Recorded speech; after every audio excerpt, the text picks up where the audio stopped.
So it is Lone One here. Hope everyone's doing well. And I'm here. I'm breathing. I'm alive. Um, and I'm grateful. Um, and I hope you are too. Because there's a lot of things that, you know, that you and I have, but somebody else does not. Whether it's clothes, food to eat, right? Place to live or stay or be. Oh, pardon me, excuse me. And so forth and so on, right? Um, and oftentimes we get wrapped up in the, as they call it, the rat race, and basically everyone comparing themselves to everybody and everything. Okay. And actually, that's today's minor topic.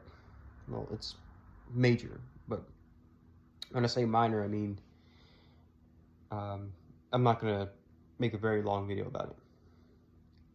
Being grateful for what you have and having gratitude. And this is something that anybody can do. It's not something that really requires too much effort per se. I understand everybody has different circumstances, right? We don't get to choose our parents, where we're born, um, you know, basically who we are when we come into the world, right? But we can choose the people that we're around, the influences, right? How people influence us, how we influence them. We can choose, you know, the the way in which we present ourselves in the real world to our family, friends, acquaintances, constituents, coworkers, whatever, right? So our personality, or perhaps a lack thereof.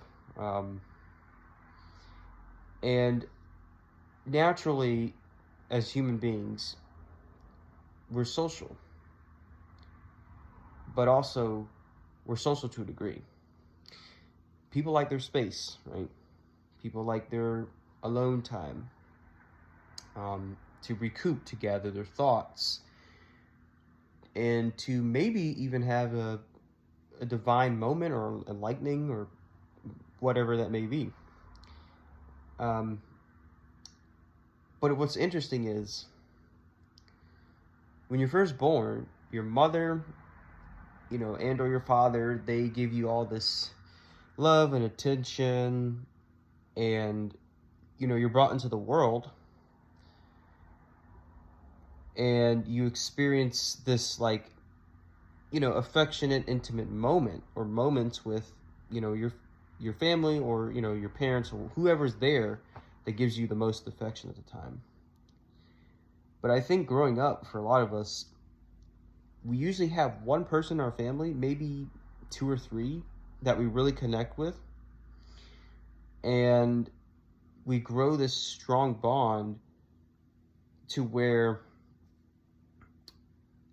it's like if they're around us or we're around them, oh, we're on cloud nine. But if we're not, or they're not around us, all that goes out the window. So to kind of pull it back together to the being grateful and gratitude, if you will, even your family members, whether it be your parents, or one of your parents, or cousins, sisters, brothers, whatever it is, even if you're not particularly close with them, or they're not close with you, cherish them. Because you and I both know that we don't know if and when, or rather when, we may need them and they may need us. Okay? And look, I get it. Especially when it comes to like siblings and even parents. You don't always get along with them for different reasons. different beliefs and, things that have happened in childhood and vice versa. But at the end of the day, they're still your siblings. They're still your parents. They're still of blood, of family. Okay. And I think once you come to terms with that, I'm not saying like your relationship with that person or persons is going to be, peaches and cream per se, but it could get better. So, again, a shorter video today. I'm going to be traveling, and I'm going to be ending a new chapter in my life. I'm excited. Of course, I have a little bit of nerves, right? But I'm ready. And as I said the other day, change is inevitable for all of us, no matter how small or large it is. It could be tomorrow, it could be a week from now, month, a year, 2 years, whatever. It could be a new job, a calling, right? A place to be where you live, friends that you may meet, a significant other. I mean, just the list goes on. But anywho, and before I forget, hope you all are all doing well. Keep your head high. Remember that things are temporary, whether albeit good and or bad. Be blessed, everyone, and Lone One out.